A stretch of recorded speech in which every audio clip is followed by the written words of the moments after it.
E aí, meu amigo federal, minha amiga, futura servidora federal, a partir de agora vamos continuar estudando nossa Lei 8.112, o Estatuto dos Servidores Públicos Civis da União, e a gente vai falar precisamente, nesse momento, das formas de vacância. A gente já viu quais são as formas de provimento, os detalhes de cada uma delas, e uma informação que eu acho legal de a gente recordar aqui a respeito das formas de provimento é a quantidade de forma de provimento que existe, que são 7. As formas de vacância é a mesma coisa, existem 7 formas de vacância. Então vamos pegar e salvar esse número aqui. Quando falar em forma de provimento e falar em forma de vacância, lembra lá, quantidade é 7, beleza? Aí você deve estar se perguntando, tá, 7 formas de o quê? O que é essa tal vacância? Vacâncias são situações onde um cargo público fica vago. Simples assim. O cargo público está ocupado, acontece a hipótese de vacância, o cargo público fica vago. Então, olha só, comparando, o provimento é o momento em que a pessoa é designada para assumir um determinado cargo público. E na vacância, o cargo público que está ocupado vai se tornar um cargo público vago. Vamos agora conhecer as 7 formas de vacância. A lei apresenta a exoneração, a demissão, a promoção.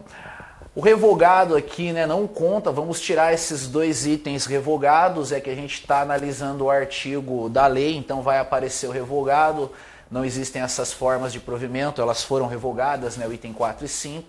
A gente tem também a readaptação, a aposentadoria, a posse em outro cargo inacumulável e o falecimento. Vamos fazer alguns comentários aí a respeito dessa lista. Primeiro comentário importante, uma comparação entre a exoneração e a demissão. A demissão é uma punição. A demissão é decorrente de um processo administrativo disciplinar, onde é assegurado ao servidor o contraditório e a ampla defesa, e a demissão vai ser aplicada a ele como consequência da prática de uma infração administrativa.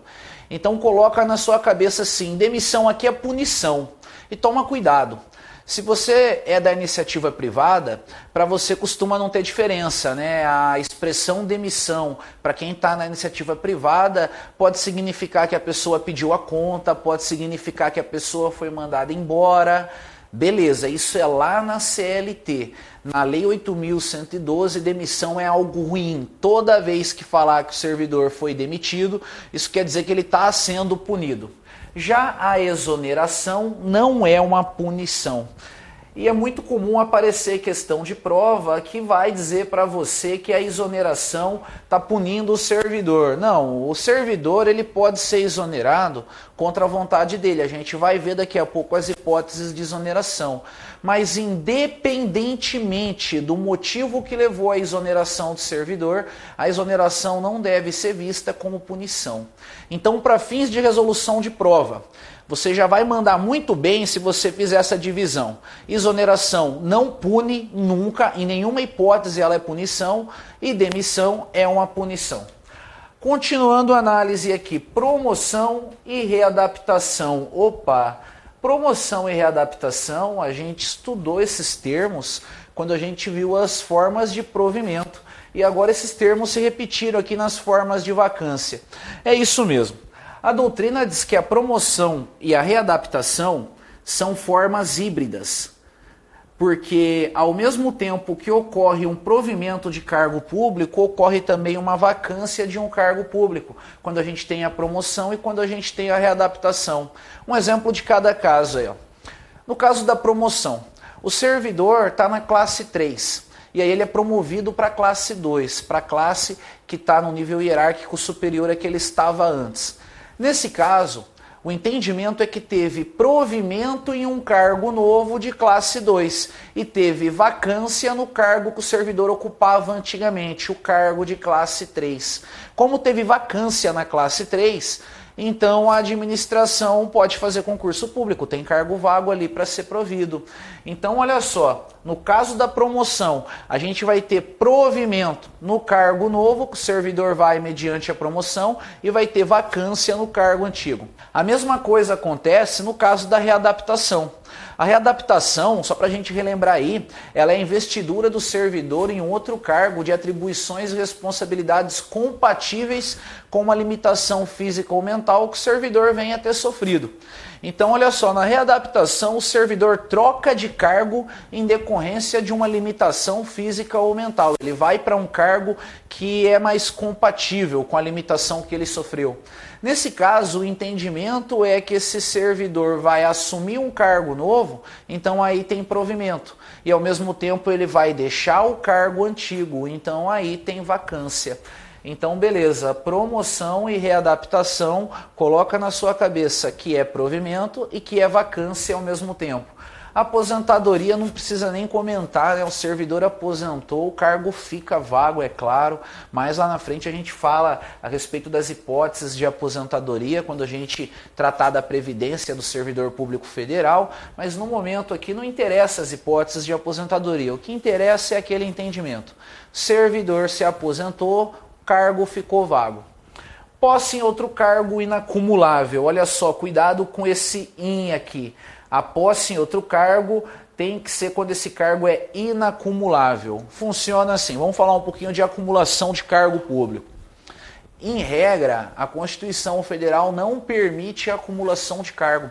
A Constituição Federal fala que é vedada a acumulação de cargos públicos. Só que a Constituição Federal também prevê algumas exceções. Como exceção à regra da acumulação de cargo, é permitido acumular 2 cargos de professor, ou então um cargo de professor com outro cargo técnico ou científico, ou então 2 cargos privativos da área da saúde. Essas exceções, quando elas ocorrem, a gente está diante de uma posse em outro cargo acumulável.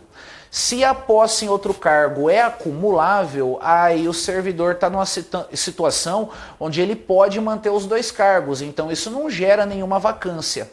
Agora, imagina aquele caso do servidor que ocupa um cargo já, e aí ele vai assumir um outro cargo, e esse outro cargo é um cargo que não é permitida acumulação.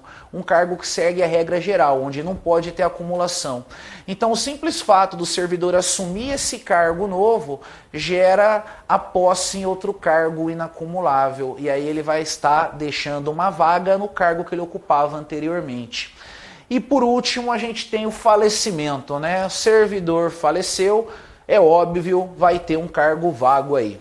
Então, no primeiro momento, você tem que se preocupar em memorizar as formas de vacância, lembrar da quantidade de forma de vacância, é um norte muito bom, né? 7 formas de vacância, e aí aprender o que é mais importante dentre elas, é diferenciar a exoneração da demissão, uma é punição, outra não é, e lembrar que promoção e readaptação são formas híbridas, o resto não tem como errar.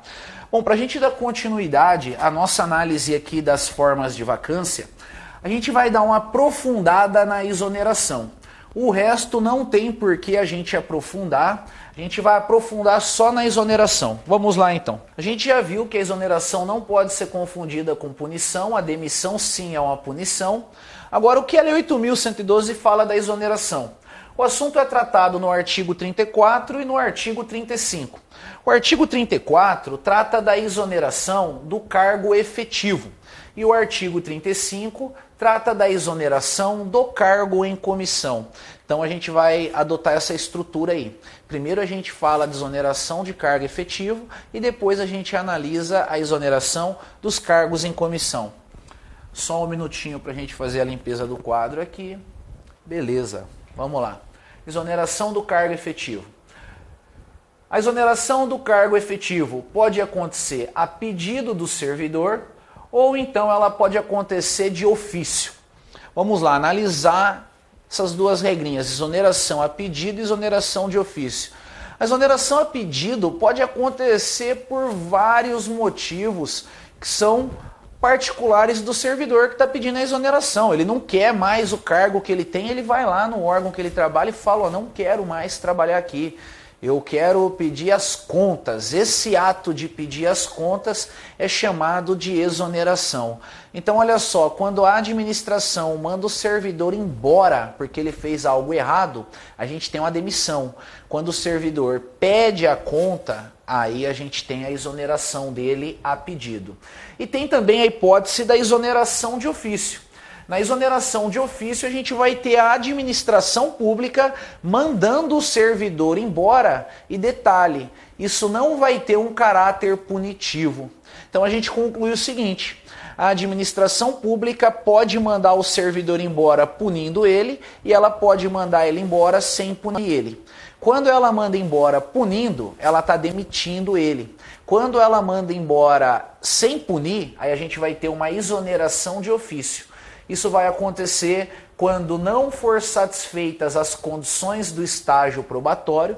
Então, olha só, o servidor está lá no estágio probatório e aí vem a avaliação periódica de desempenho e ele reprova nessa avaliação periódica de desempenho. Nesse caso, ele não satisfaz as condições do estágio probatório. Aqui ele não vai ser demitido não, ele vai ser exonerado. Você tem que pensar assim, ó, o fato do servidor não satisfazer as condições do estágio probatório não significa que ele fez algo errado. Às vezes ele não se adaptou ao cargo, mas não é que ele está fazendo alguma coisa errada. Por isso que aqui não cabe demissão e sim a exoneração de ofício. Uma outra hipótese de exoneração de ofício acontece quando o servidor toma posse e ele não entra em exercício no prazo estabelecido. Lembra qual é o prazo estabelecido para o servidor entrar em exercício depois que ele toma posse? Isso mesmo, 15 dias improrrogáveis. Então o servidor tomou posse, ele tem 15 dias improrrogáveis para entrar em exercício. Não entrou em exercício dentro desse prazo, aí a administração vai exonerar esse servidor aí. Então a gente tem aqui duas hipóteses que a Lei 8.112 apresenta para fundamentar a exoneração de ofício.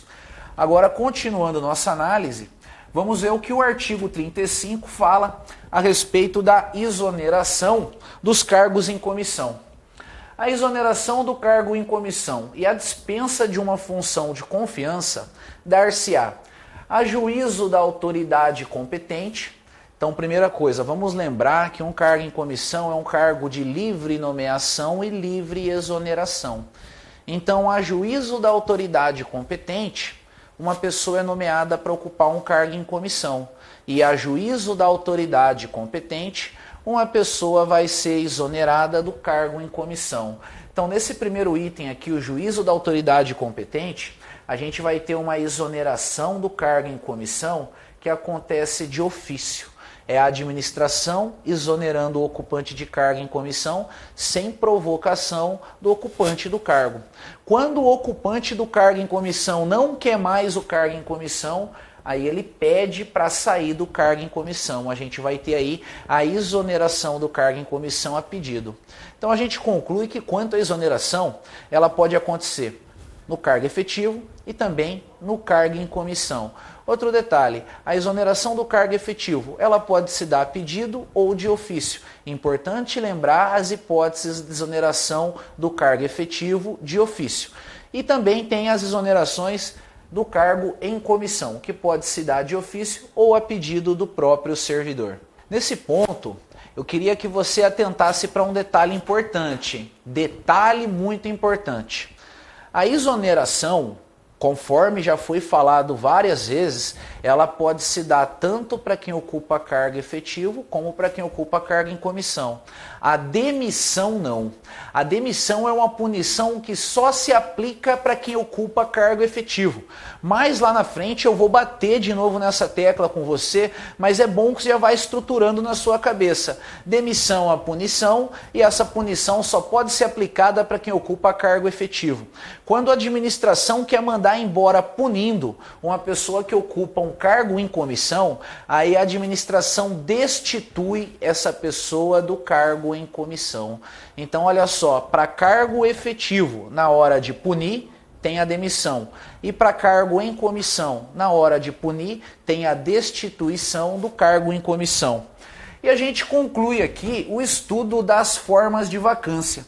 Essa parte foi rapidinha, né? Lá nas formas de provimento, a gente passou um tempão vendo elas, até porque a nomeação ela traz um monte de consequência que tem que ser analisada com bastante cautela.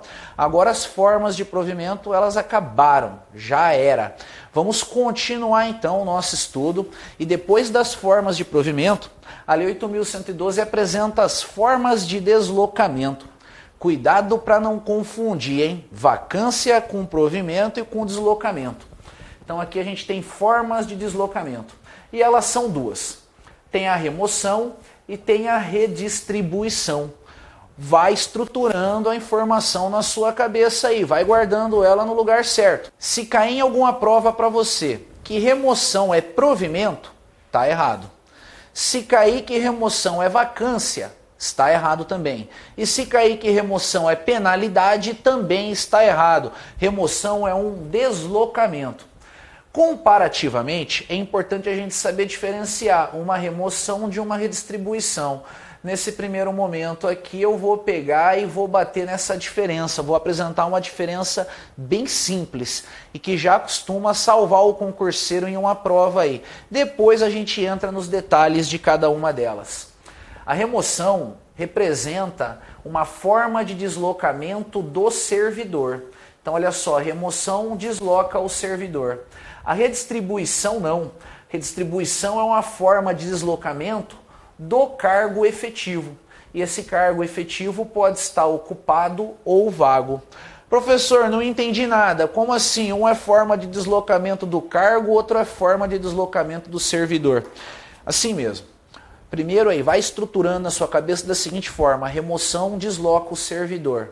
Remoção desloca o servidor. E redistribuição desloca o cargo efetivo. O cargo efetivo pode estar ocupado ou pode estar vago.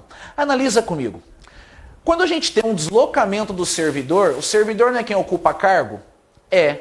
Então a gente tem o deslocamento de uma pessoa que vai estar levando junto com ela o seu cargo. Agora, quando a gente tem o deslocamento do cargo através da redistribuição, pode acontecer de um cargo vago que está servindo a um órgão ser redistribuído para outro órgão. Nesse caso, não tem uma pessoa acompanhando o cargo, vai só o cargo está vago aí. Mas olha só, nesse primeiro momento, independentemente de qualquer explicação a mais, eu quero que você fixe na sua cabeça só o seguinte: remoção desloca o servidor e redistribuição desloca o cargo efetivo. A partir disso, a gente pega e começa uma análise mais aprofundada dessas formas de deslocamento e a gente vai analisar de forma mais profunda já para começar a remoção. Até porque a remoção é muito mais cobrada em prova do que a redistribuição. Então a lei conceitua a remoção como sendo o deslocamento do servidor a pedido ou de ofício no âmbito do mesmo quadro, com ou sem mudança de sede. Vamos analisar com calma só esse caput do artigo 36 primeiro aí. Bom, através da remoção, a administração pública consegue fazer um remanejamento do seu quadro de pessoal. Ela pode pegar um servidor que está em um órgão e colocar esse servidor aí em um outro órgão, mas desde que ele continue servindo na mesma função. Por exemplo, imagina o caso de um policial federal que trabalha numa delegacia da Polícia Federal em Brasília, e aí a Polícia Federal precisa mais de servidor no Acre do que em Brasília. A Polícia Federal pode pegar e remover esse policial federal para trabalhar no Acre. Aí a gente vai ter uma hipótese de remoção de ofício. Então a gente teria aí nesse caso um deslocamento do servidor, esse deslocamento foi de ofício, porque não era da vontade do servidor, a administração que precisava fazer o remanejamento e ela mandou esse servidor. O deslocamento acontece no âmbito do mesmo quadro, porque esse policial federal era policial federal em Brasília e ele vai para o Acre para continuar sendo policial federal. Ele não vai mudar a função dele. O que ele fazia antes, ele continua fazendo depois. E detalhe, através de uma remoção pode haver mudança de sede e pode também não haver mudança de sede. Quando a gente fala em mudança de sede, a gente está falando mesmo em mudança de cidade. Por exemplo, imagina agora uma outra situação. Imagina o caso de um policial federal que trabalha em uma delegacia da Polícia Federal em São Paulo, capital. Esse cara trabalha na Zona Leste. E aí esse cara mora na Zona Oeste. Para conseguir para a delegacia na Zona Leste que ele trabalha, ele tem que pegar 2 metrôs, ele pega mais um avião, um helicóptero, e depois de 10 horas ele chega no trabalho dele. Então seria mais conveniente para esse cara se ele conseguisse trabalhar em uma delegacia da Polícia Federal na Zona Oeste, perto da casa dele. E ele pode pedir uma remoção, onde ele sai da delegacia da Zona Oeste e vai para essa delegacia da Zona Leste. Nesse caso, a gente tem deslocamento do servidor, o deslocamento é a pedido, o servidor continua no mesmo quadro, porque o policial federal vai para a nova localidade ainda como policial federal e não tem mudança de sede. Simplesmente houve uma mudança aí do bairro onde esse policial está servindo, mas a cidade continua sendo a mesma. É muito comum concurseiro achar que toda remoção tem que fazer o servidor mudar de localidade. Isso está errado. A remoção ela é associada com a mudança de localidade, mas pode acontecer de não haver mudança de localidade. Então a gente viu aqui o conceito de remoção e os seus detalhes. Agora vamos ver as modalidades de remoção. A Lei 8.112 apresenta 3 modalidades de remoção. Ela fala que a remoção pode acontecer de ofício, pelo interesse da administração pública. Então aqui voltando para aquele exemplo que eu comecei a tratar o assunto, onde o policial está lotado em Brasília e a administração precisa mais do policial no Acre.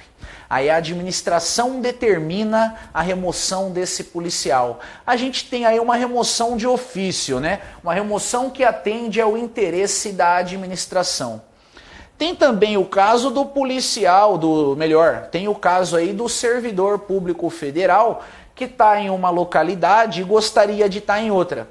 Nesse caso, esse servidor ele pode pedir para ir para outra localidade. Vamos mudar o cargo agora. Imagina aí um auditor da Receita Federal que trabalha em Campo Grande e ele gostaria de estar em Curitiba.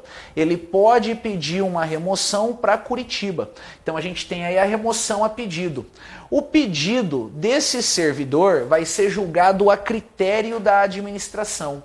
Então isso significa que a administração não é obrigada a acatar o pedido do servidor. Ela acata se ela quiser. O servidor pede e aí a administração está dentro do poder discricionário dela de decidir se ela atende ou não o pedido do servidor. E aí a gente tem a terceira modalidade de remoção, que é a remoção a pedido para outra localidade. Detalhe importante aqui, esse pedido tem que ser para outra localidade e nesse caso a remoção tem que acontecer independentemente do interesse da administração. Então olha só, vamos fazer assim, vamos imaginar que a remoção ela aconteça a princípio de 2 formas. A gente tem uma remoção de ofício e tem a remoção a pedido. E aí no caso do pedido, a gente tem 2 tipos de pedidos. Tem o pedido que é julgado a critério da administração e tem o pedido que a administração não pode negar, independentemente do interesse da administração, a administração tem que atender. Então a pedido, vou colocar só assim, independente da administração. Beleza, dependente da administração pública. O que você não pode deixar de atentar é sempre que nessa terceira situação o pedido tem que ser para ir para outra localidade. Aí olha só, eu deixei aqui 3 pontos. O que significa esses 3 pontos? É que na sequência a Lei 8.112 apresenta situações em que o servidor vai ter o direito aqui do inciso 3. São 3 situações especiais que, acontecendo alguma delas, o servidor pede uma remoção para outra localidade e a administração é obrigada a atender esse pedido do servidor. Então é importante a gente conhecer essas 3 situações e a gente vai começar a análise delas a partir de agora. Então vamos lá. Primeiro aqui a gente vai ter a hipótese da linha A. Primeira situação onde o servidor ele vai ter o direito de ir para outra localidade se ele apresentar o pedido. Olha só o que a gente tem aqui. Para acompanhar cônjuge ou companheiro, também servidor público, civil ou militar, de qualquer dos poderes da União, dos Estados, do Distrito Federal e dos municípios, que foi deslocado no interesse da administração pública. essa primeira hipótese, vamos analisá-la com calma. O que a gente tem aqui é um casal de servidor público. Então vou fazer assim, ó, de azul, né, vai ser o servidor do sexo masculino e a senhora dele aqui, a servidora, né, de rosinha. Aí beleza, um deles tem que ser federal, porque a regra é para o servidor federal. O outro tem que ser servidor só, pode ser de qualquer esfera. Então vou colocar aqui o homem como servidor federal, esse cara é federal. A mulher desse cara, ela pode ser federal, ela pode ser estadual, ela pode ser municipal, ela pode ser do DF.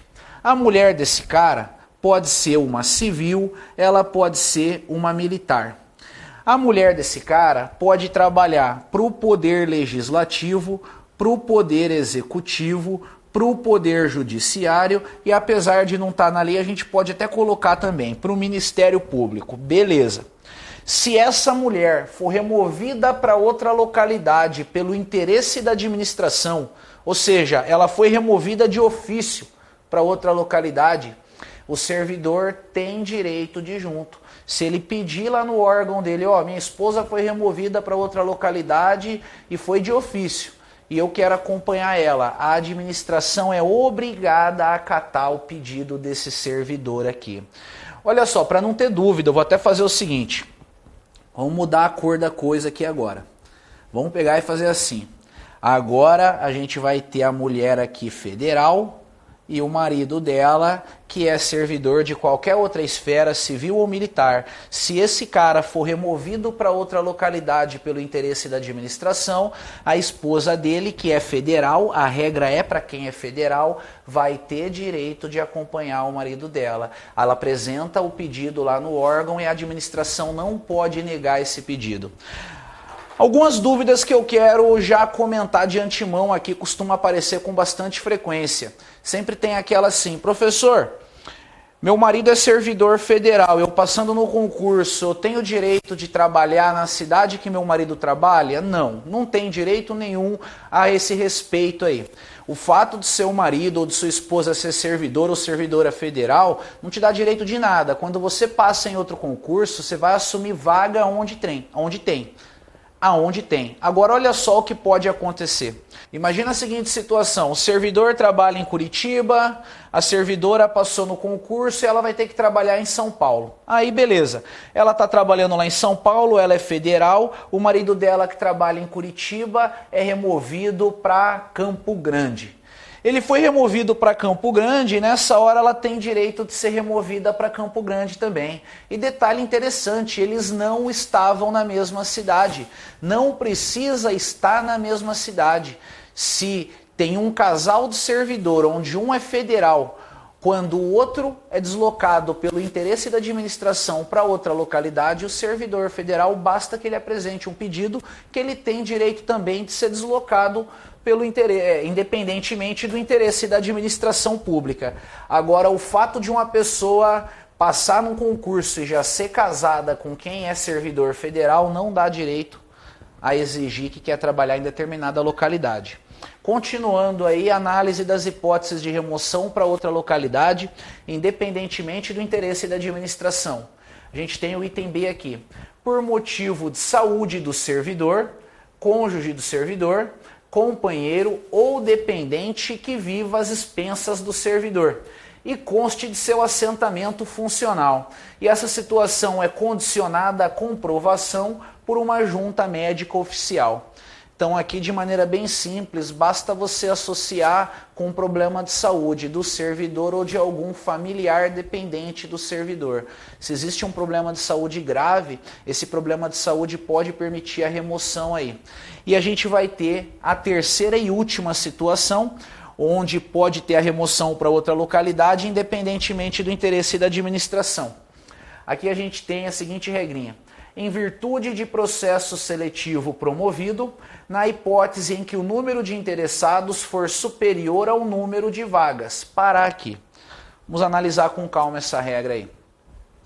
Pode acontecer o seguinte, imagina que a administração pública, ela enxerga que tem necessidade de vaga em uma determinada localidade, tem que preencher vaga em uma determinada localidade.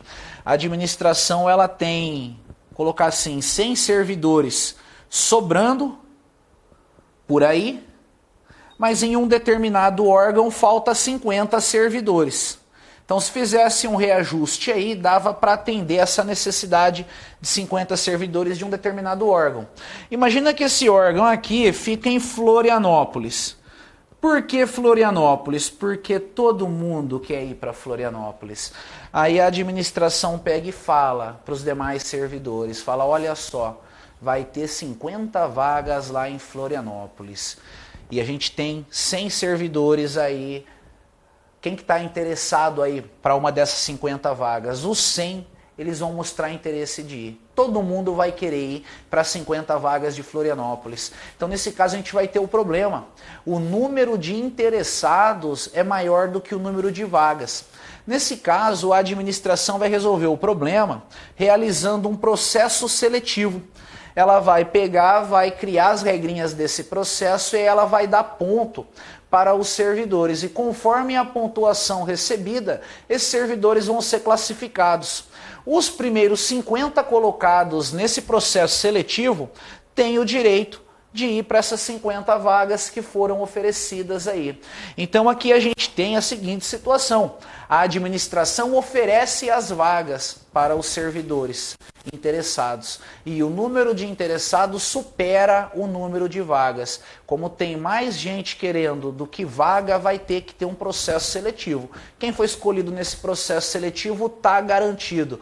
Vai ser removido para outra localidade e a administração não vai poder brecar isso. Então, olha só, até o momento a gente analisou as características da remoção, a gente não falou da redistribuição ainda, a redistribuição vai ficar para o nosso próximo bloco, mas é importante você lembrar de comparar, depois de estudar da redistribuição, as regrinhas da redistribuição com as regrinhas da remoção, para não fazer nenhum tipo de confusão. A gente conclui aqui esse bloco e eu aguardo você para em breve a gente dar continuidade aqui nas formas de deslocamento e ver o que tem que ser visto da redistribuição. Até mais e bons estudos!